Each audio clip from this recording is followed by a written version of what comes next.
Hello, everyone, and welcome to today's webinar, Part 4 of the Cloud Economics and FinOps series, Launching Your FinOps Initiative, brought to you by your Insight Managed Services team in partnership with Microsoft. I'm Abby Korjenik, your CSP Marketing Specialist at Insight, and I will be your moderator today. Before we begin, I wanted to cover a few housekeeping items. This webcast is designed to be interactive between you and the presenters. The webcast console you are looking at can be completely customized. You can resize or move any of the windows that you have open. If you have any questions during the webcast, you can click on the Q&A widget at the bottom and submit your question. All questions from this webcast will be captured, and there will be a Q&A during the last few minutes of the presentation. If you are experiencing any technical difficulties, please visit the webcast help guide by clicking on the question mark icon below the presentation window. The help guide covers common technical issues. I would also like to remind you that you have a chance to win a copy of the O'Reilly book, FinOps, today based on your participation. Attend all 4 sessions and get a chance to win free access to take the FinOps Certified Practitioner exam, a $300 value. This webinar series, along with the book, will give you a solid foundation to work towards passing the FinOps Practitioner certification. After today's session, our lucky winners will receive an email from me with the details on receiving their free copy of the book. I would now like to turn the presentation over to our presenters, Marcus, Jeff, and Michelle. The floor is yours. Excellent. Thank you so much, Abby. All right. Well, today we are going to be focusing in on another phase of FinOps. Today we're focused on the operate phase of FinOps, which is really all around operationalizing a FinOps practice, adopting a FinOps practice the right way that it can be actually sustained across the organization. So today, myself, along with Jeff Amos, and a guest speaker today, actually, Michelle Sneed will be joining us as well. So I'm our National Principal Architect for FinOps. Jeff, if you want to introduce yourself, and then Michelle, and we'll get going. Sure.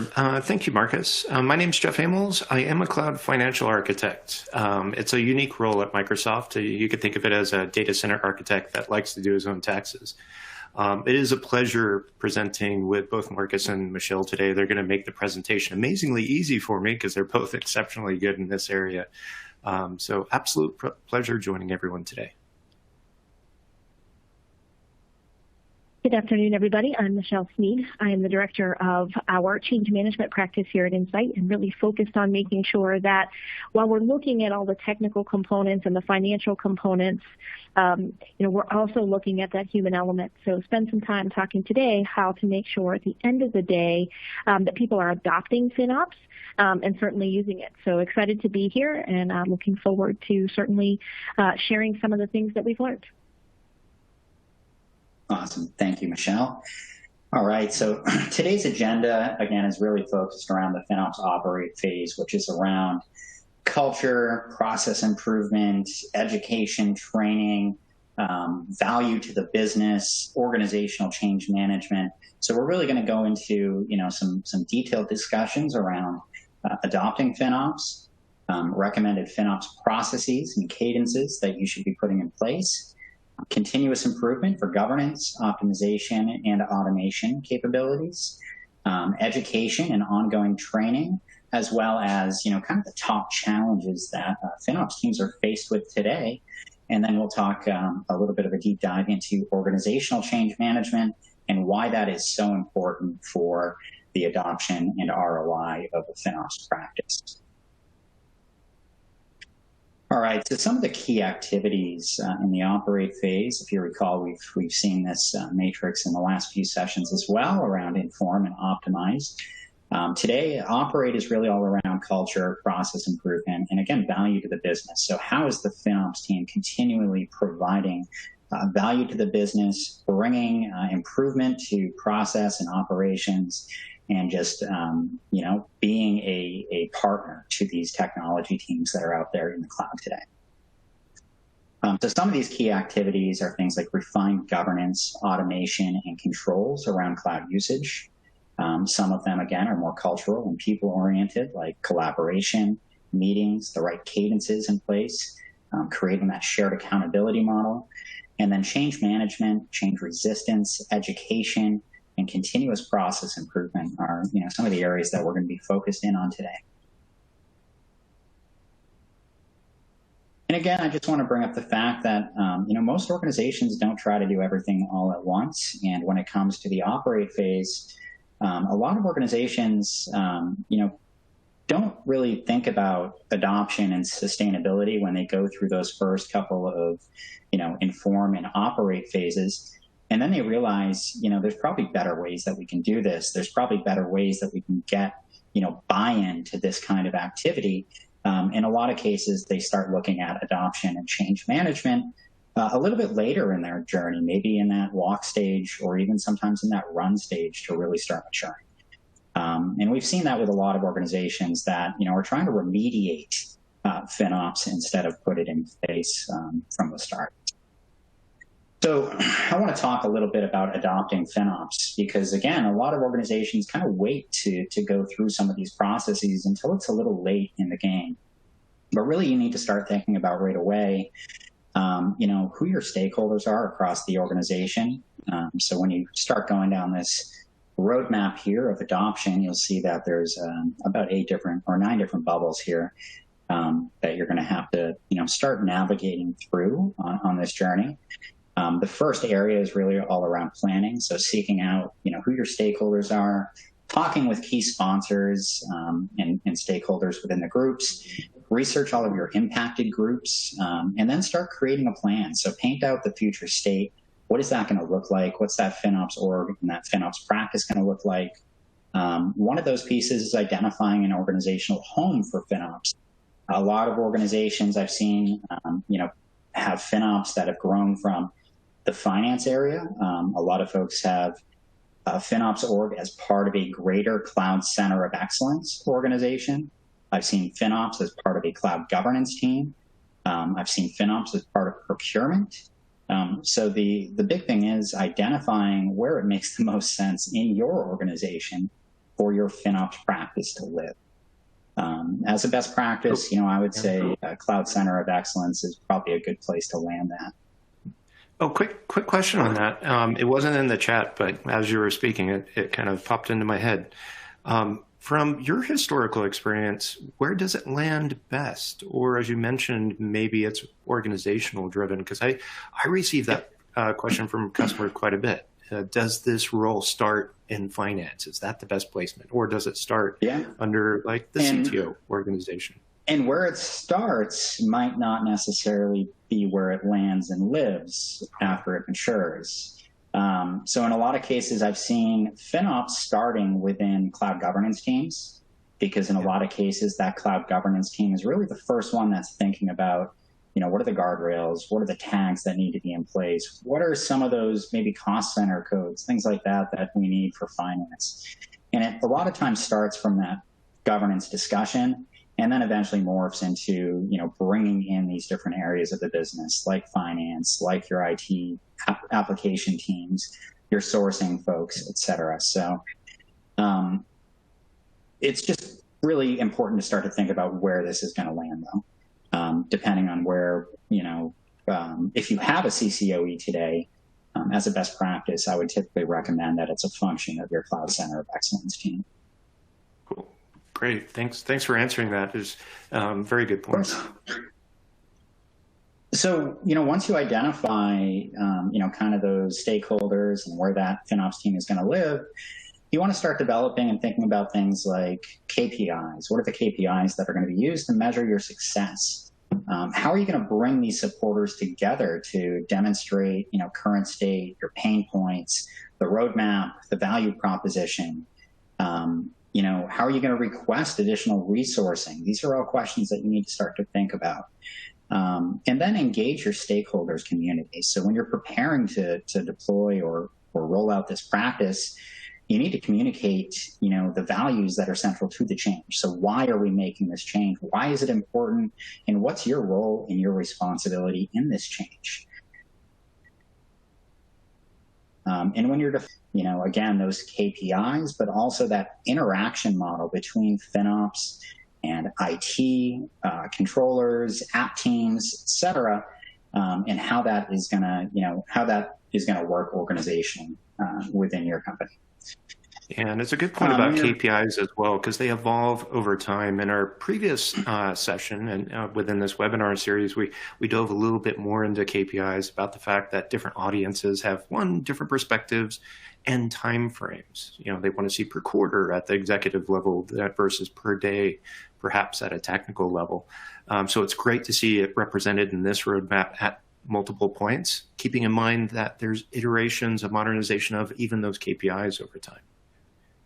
Yeah, and I will mention this graphic is available to everyone at the FinOps Foundation. If you go to finops.org and click over on Adopting FinOps, you will see this graphic there, and a lot of this information that we're discussing today can be found in those best practices as well. So definitely utilize those resources. There's some great stuff out there that you can use.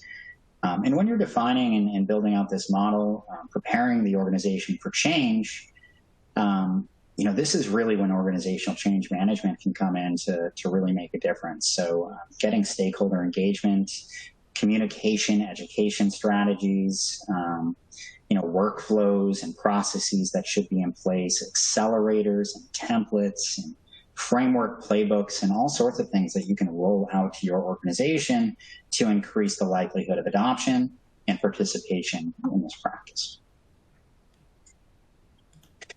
Again, one of the things that can reinforce, this behavior and these changes are, creating this shared accountability model, making sure that things like this FinOps organizational RACI chart is published and available and rolled out to the different areas that need to participate in these activities. And one of the ways to really kind of enforce, that accountability model is through established processes and ongoing meeting cadences. So having some ongoing processes in place will help to build that behavior and reinforce that behavior and that accountability model. So things like, some of these are very basic and obvious, things like ongoing cost report monitoring, being able to quickly react to anomalies when they happen and reach out to those application teams that might be, utilizing those resources. Ongoing optimization report monitoring. Maybe this is something you look at weekly, as you get more mature, but, maybe while you're building this practice out, you might be only able to look at this biweekly or monthly. So, really just understand where your organization's at today and start putting these processes in place, even if they're not perfect, just to start to create that accountability. Monthly FinOps team reviews. So your FinOps team, that FinOps practice team, should be meeting on a monthly basis to discuss strategy, planning, roadmap development, prior month cost trends, optimization opportunities, things like that. There should also be a monthly effort to build out and create a showback or a chargeback report. And in a lot of cases, this is engaging with finance to do this and do that build back effort. And this is, again, a great way to create that accountability. Monthly stakeholder business reviews are a great way to reinforce those showback and chargeback reports. When you create and send out those reports, have a monthly business review with the cost center owner to discuss that previous month of spend, what those trends were, where their optimization opportunities are, their advisor score if you're doing any kind of gamification, and any blockers they might have to success with FinOps. And then quarterly planning sessions to look at budget to make sure that you're iterating on budget ongoing, because again, static budgets in the cloud typically don't work because it is a variable spend model. So looking at that on an ongoing basis, understanding what the new projects and new workloads are that are coming into the cloud this next quarter, so you can plan for that forecasting and that budgeting effort. Annual planning, again, review the last year of spend.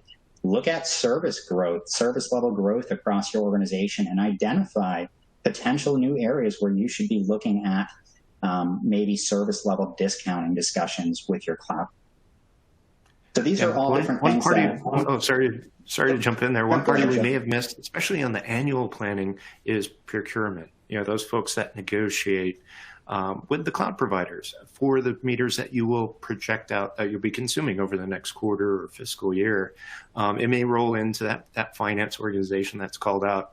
But I always like to bring it up primarily because a lot of times we're renegotiating with customers on a year-over-year basis based off of what they're consuming today in Azure as well as on-premise and what they plan to. And this FinOps team is a very critical part of that in the reports they generate and the content. Absolutely. Thank you for that.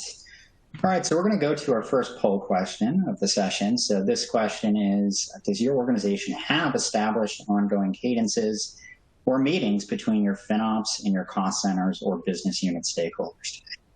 And your choices are yes, no, or we're having ad hoc meetings.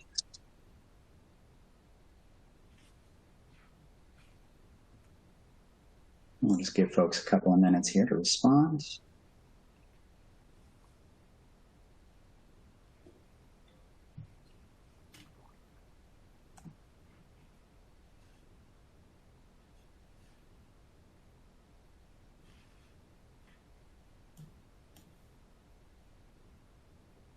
And we do have some responses coming in now. Ooh.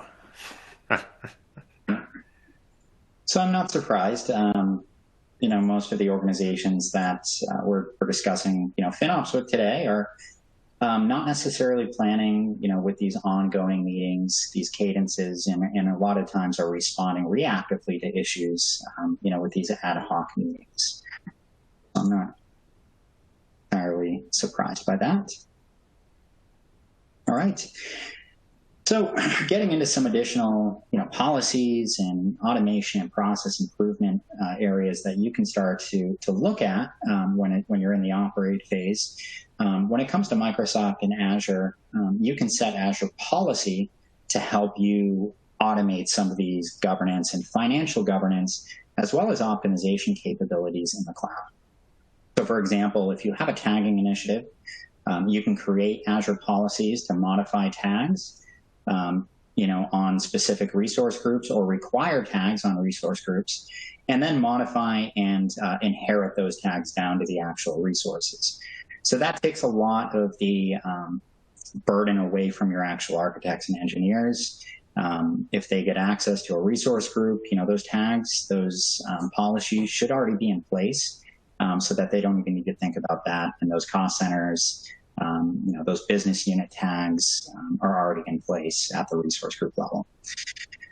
You can also do things like when you're in the optimize phase, maybe you're identifying that you have some bandwidth charges or data charges that are going cross-region. Putting in place Azure policies to restrict regions to only the regions that you utilize or need to utilize is a great way to prevent unnecessary cost and cost overrun from folks putting things and creating resources in the wrong regions. Again, allowed VM SKUs and server families and service types is another great way to, again, prevent cost from happening in areas that you don't want folks rolling out resources in. Maybe there's some specific VM types that are, you know, GPU-based or memory optimized that are very, very expensive, because they are, that you don't want folks using unless they have an exception process. So you could put in a process in place, if you look at down at the bottom of this slide here, for cloud COE approval requirement for any non-standard cost profiles. So having an exception process in place allows you to prevent that cost overrun, create that control, but also allow usage of those services if they are actually needed in the environment. So other automation you can put in place in the Microsoft Azure realm is, you know, auto startup and shutdown schedules. There is a Azure Marketplace solution out there today already for auto start and auto shutdown of virtual machines. So if you have development environments that don't need to be running 24/7, you can set up these schedules to automate the shutdown of those resources outside of business hours and when they're not in use. You can also use automation to clean up unused resources, such as unattached disk volumes after a certain amount of time. You can use Azure policy to identify those unattached disks and then run a PowerShell against that to delete those if you so choose. Enabling auto scale where it's available on things like Databricks and, you know, VM scale sets. Enabling serverless on SQL database with auto pause, again, will automatically shut down and pause those resources when they're not needed and not in use. So these are some of the ideas and some of those areas that you should be starting to think about, as you start to operationalize these FinOps capabilities in your organization. Some of the other process changes. Oh, sorry. A quick comment on automation is I get the request from customers on, well, we have to go do something. We have to invest or take a part of our budget and have some folks go focus on this automation piece. How do we fund that? And the typical response comes from the reporting that the FinOps teams actually generate, where we show a specific percentage delta or reduction in the required cash flow for these changes after they're introduced, and applying policy keeps them consistent longer term. So in essence, the message here is it becomes a self-funding activity where you start reducing your longer term required cash flow to support the workloads because we're investing from the budget side on the automation components. I just want to quickly inject that comment because a lot of customers are thinking, well, how do we fund this FinOps headcount? How do we fund the automation piece? It becomes a self-funding activity over time. Great, thank you for that, Jeff. So some of the other process pieces that need to be thought about again are assigning a core business owner with a defined function to every resource, every asset. So that goes back to tagging and putting ownership on resources and resource groups within Azure. Cross-functional FinOps RACI should be developed, and these ongoing meeting cadences should be in place. Again, that's how you start to create that accountability and those ongoing discussions and collaboration between those various teams. And then cloud COE approval required for non-standard cost profiles. Again, I did mention that already. And then education is incredibly important. So requiring cloud education to include a FinOps aspect or a FinOps course is critical when you're rolling out a FinOps practice or trying to get adoption of a FinOps practice. And making training a priority is again, incredibly important. This is just an example of a cloud architect or engineer training plan that would include FinOps.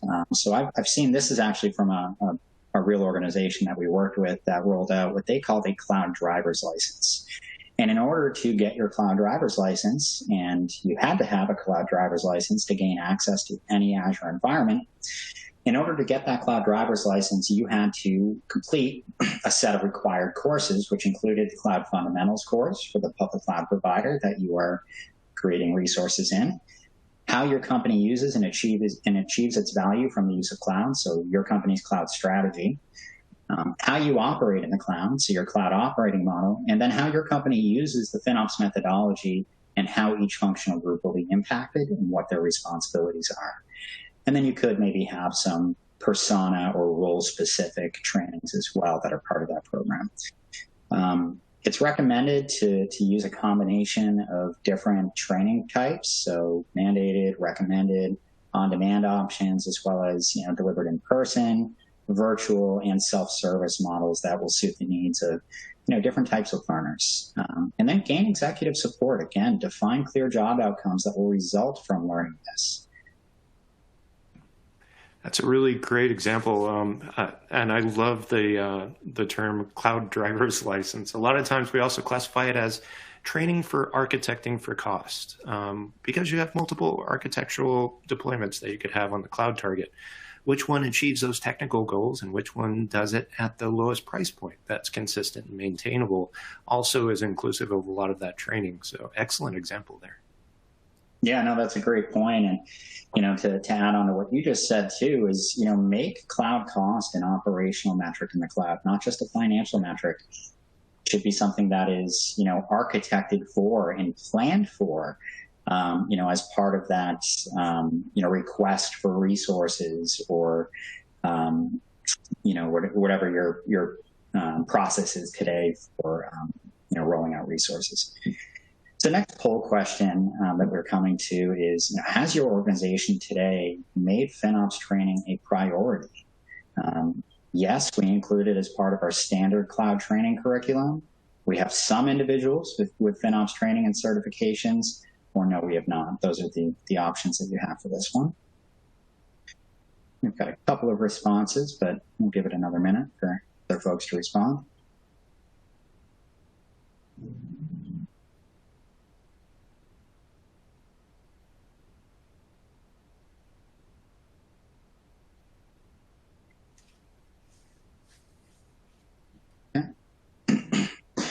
So 50-50 right now between yes, including it as part of the standard training curriculum, and no, we have not. That's excellent. If you are, including it as part of your standard cloud training curriculum, that is something that, should be planned for. And, in my opinion, I think every cloud architect and engineer that has the ability to create a resource, create spend, needs to be trained and knowledgeable about how to manage that spend.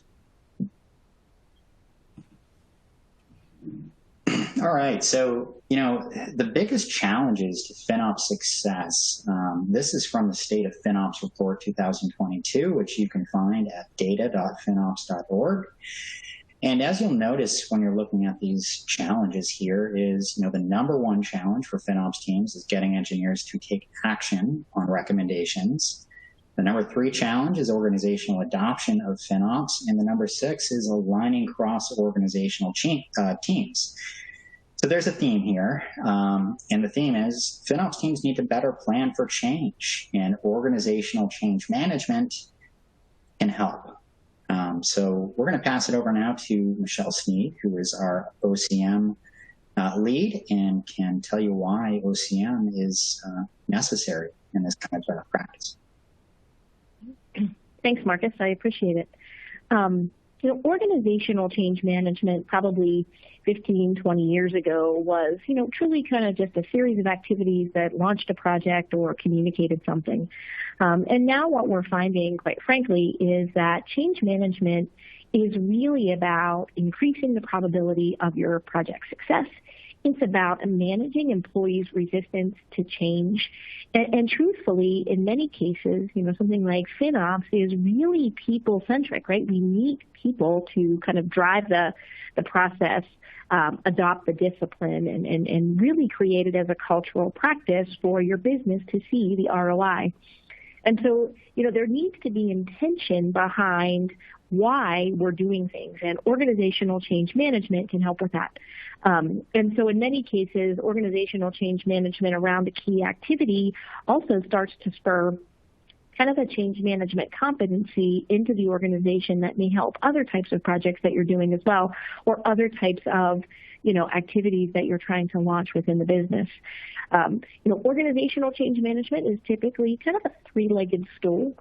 It's about adoption and alignment and making sure there's executive sponsorship. It's about communication. Just as Marcus talked about a cadence in meetings and a cadence in kind of rigor around FinOps, there needs to be rigor around change management. Every time that you have your annual meeting, you should be calling out to the rest of the organization how that data has fed value back to the business. And so, from a change management perspective, it truly goes hand in hand with trying to, drive cultural practices and drive new disciplines within an organization. So, we kind of called out what the key challenges are with adopting, FinOps. And I think that what you find is that with change management, when employees are prepared, equipped, and supported, they're likely to meet objectives, right? They're likely to take the information that they see and drive it into their piece of the business. When we don't have change management, what we see is, there's this FinOps process, but maybe there's really no reason, low adoption, low usage. And then certainly what happens is that you're not seeing the value and the benefit. And so our focus really is on any organizational change or any type of activity that is new. We need to look at who are those key stakeholders. Why do we need them to make a change? What potentially would be an obstacle for them adopting kind of the process within the business? We need to socialize success stories where it's worked. And in some cases, and specifically in a FinOps world, is we need to figure out how to break down those silos, right? So we need cross-functional teams working together. And in some cases, what we need to do is make sure that there are social outlets or collaboration mechanisms that allow us to take teams who don't typically work together and work together. So it really is kind of that intentional focus on making sure that people are collaborating, they understand kind of the vision, the value, the why are we doing this, and certainly how it translates to kind of the bigger picture, right? What is the value proposition back to the business? This is not to say, and I think this is a question that I get, well, how many people do we need to manage change management? And it's not always a huge effort, right? It's an intentional focus. It's a strategy and plan that is then executed. But in many cases, it's about just making sure that you've taken note that there is a change management component. It is manageable. This is not a team of, 20 people running around managing change, but it's an intentional focus on making sure that the people who are impacted by this process understand the value proposition and they understand kind of where you are in meeting some of those key KPIs that you're planning for as you're driving forward. So when we look at change, certainly from a FinOps perspective, it impacts different departments, stakeholder groups. It's not about just the cloud and implementing the cloud and working in the cloud. It's transforming how that cloud helps add value to your business. And so when you're talking about change management, certainly it helps with agility. It helps give leadership focus. Every initiative within an organization needs to be driven at the leadership level. And so we're very focused on making sure there's a champion, right? Somebody needs to own this. Somebody needs to drive it. And certainly if you're looking to, build something in the cloud or drive a project, it's really important that your manager, your supervisor is championing you to do those things and certainly making sure that you're looking at all of the reasons why, something should be, kind of done in the cloud and for you to get the resources and the different types of activities that need to happen approved. Again, the cultural shift doesn't happen overnight. We often say in change management that sometimes it takes somebody 7 to 10 times to hear a message. And so from a cultural shift, it's all about making sure there's a cadence of the value proposition, the success stories, even admitting that maybe there are some challenges, right? We didn't do something right. So how do we take that FinOps process, that discipline, and drive it right for the next time? And then certainly as you manage KPIs, you need to sustain that. So as you move forward, you start hitting some of those, key performance indicators that you have as it relates to this process. You want to make sure that you're continuing that process. And then the other piece from a change management is just organizational clarity. Why should somebody care? Right? If I'm in the business, why do I care about this particular process? What's in it for me? We're all driven by what's in it for me, the value proposition for me, what's changing for me, and certainly want to take some really focused time to make sure that those message tracks are very clear. What is it? That you should be worried about or you should be engaging in this process and the value that it'll bring. So for us, any type of transformation, digital process, cloud transition, there's a couple of key components to consider. And one is, telling the story. Marcus has mentioned it. You got to tell people why we're doing this and why it's important, how it impacts me. You need to make sure that there are champions. So, there are different stakeholders, right? There are people who will be managing people who are trying to drive different projects. We need to make sure that they understand what support they need to deliver. We also need to make sure that someone at the highest levels is driving, kind of this discipline and practice, across the organization. We need to make people connections. There's a lot of simple ways to make people connections and get people to work together on different things. And they could be as simple as a team site, right, or a SharePoint site where there's some kind of, I don't want to say forced collaboration, but at least an opportunity to work together to figure out what the right solution is for any given, project or, activity that you're trying to drive. The goal is really to try to get people to want to engage, and that's really important. And so the people connections are important, as are the skills and expertise. So the training piece is near and dear to my heart. If you don't understand what the cloud is, what FinOps is, it's really hard to get on board, right? It's hard to want to drive, kind of a cultural discipline if you don't know what it is. And so building the training program is important. And in some cases, you're going to find that it's a combination of curated content. There's a lot of content out there. Right? We don't have to create everything from scratch.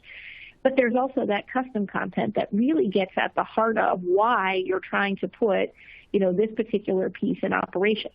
What is our vision? What is the purpose? How do we manage this process? And so we want to make sure there are certainly, learning approaches that we can deliver. The other piece is, we will have questions. And so when we're stuck, what do we do? How do we go about getting additional help or support? A lot of times we'll do, ask the expert, or maybe there's a FinOps change champion network that's built organically that's helping people take the next step. All of these things, the communication, the sharing the vision, preparing leaders, educating, really drives this last bucket. And that really is that we need to drive a different organizational model or a different operating model. And so that's really where the discipline and certainly socializing how this works comes into play. Oh, quick question, both for Sure. Michelle and Marcus. And sorry to jump in with a question here, and it may be a little bit of a curveball question. Sure. Have you guys had experiences in setting boundaries for the FinOps work? And I ask that because I think a lot of our customers that are listening into this content are thinking, well, this is a lot of work. Where are some of the boundaries? Have you had experiences in and around that? Marcus, do you want to take that first? Yeah, and I think it comes back to, kind of that racing model of, what, depending on your role and kind of where you live in the business, you're going to have a different set of responsibilities and accountability when it comes to managing cloud spend. Yeah. So I think it really depends on the role. But again, that all comes back to the FinOps practice, the FinOps lead and the FinOps team, at the start, being able to identify all the different stakeholders, all the different areas of the business that are going to need to participate in this practice, and identifying the different training needs for each of those roles and personas is incredibly important too. Cool. Yeah, and I think that maps a lot to what Michelle mentioned and around some of the cultural and organizational changes. Well, and I think you have to take some time at the beginning. I think we talked about this in some of the earlier slides. You have to figure out what that journey looks like, right? So implementing this type of, structure is not something that happens all at once. And so, we mentioned early on, crawl, walk, run. I think defining kind of where crawl starts and ends, where walk starts and ends, where run starts and ends is really important. And so what that takes is a group of stakeholders, right, to figure out how we can benefit and what is the best approach for timing, right? Are we struggling with something right now that we need to do these 5 things, almost kind of the remediation that Marcus talked about, where we're trying to fix a problem. And if that's the way it is, that's fine. Let's define it from there. Or is it something that is kind of more, future forward thinking that we can plan for? So I think a lot of that is customer dependent. It's need dependent. It probably is where you are in your cloud journey. But what it takes is a group of cross-functional teammates, leadership, sitting in a room, defining what that plan looks like. And I think that's some of the keys that we're talking here. Operation doesn't happen overnight. There is some, diligence that needs to happen to figure out what the right approach is. Cool. Thanks for answering that question. It was a little bit of a curveball one. So great responses. No problem. Thank you. No problem. So there are lots of things that you can look at. There's lots of industry as well as, consulting partners and practices that can help you, prepare for a change. You can do sponsorship and leadership assessments. You can look at the organization and figure out kind of where the most impact can be made and start there. And so that's getting to, some of those same questions, Jeff, that you mentioned. It might be something where you're looking at it holistically and figuring out where you want to target and start first.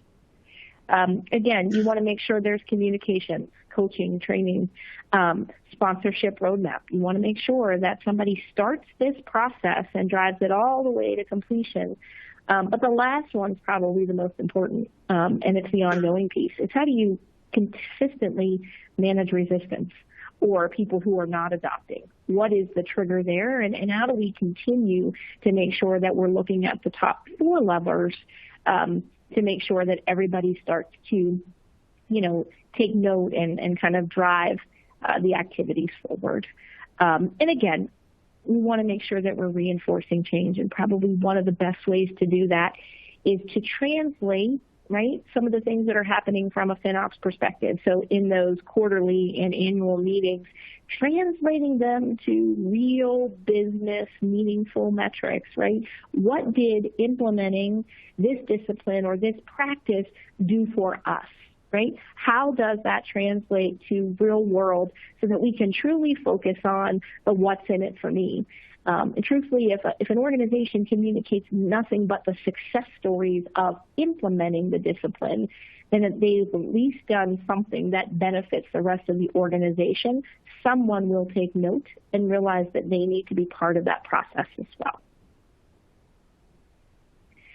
So I guess, for our audience today, do you have an organizational change management group that drives some rigor around these types of internal projects? And sometimes we see that there are groups and sometimes not. But for today, it really is about, yes, we have a group. No, maybe you're not seeing, change management, or maybe change management is something that you typically let somebody else handle. So I'll give you a couple of seconds to answer the questions.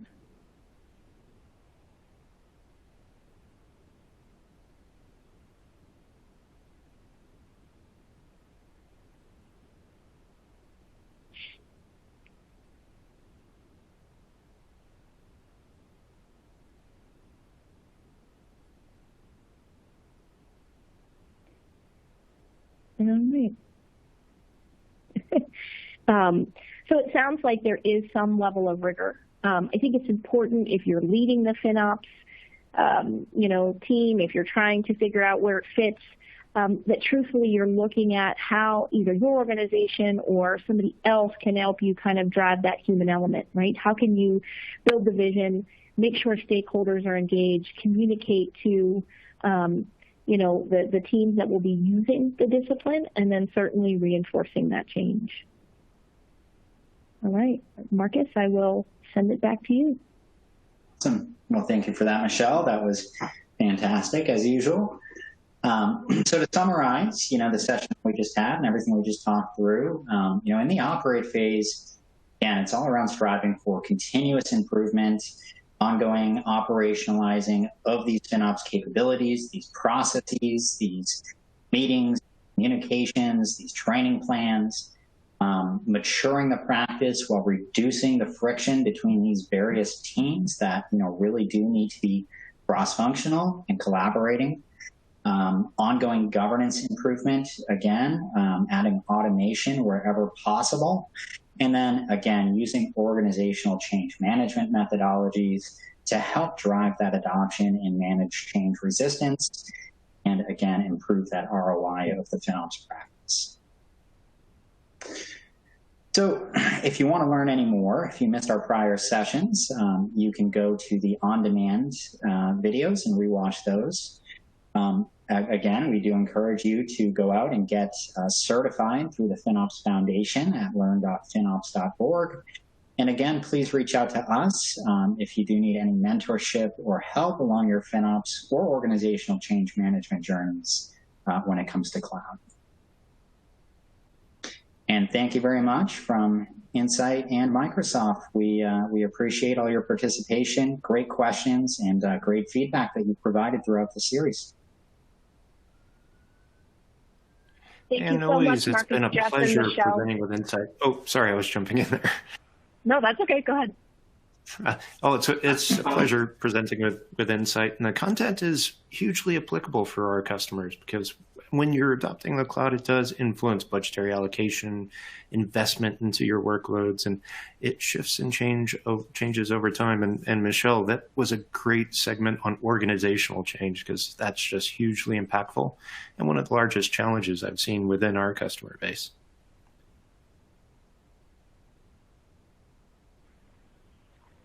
All right, great. Thank you so much, Marcus, Jeff, and Michelle, for the great presentation. And thank you to everyone who attended. We really appreciate it, and we hope you have a great rest of your day.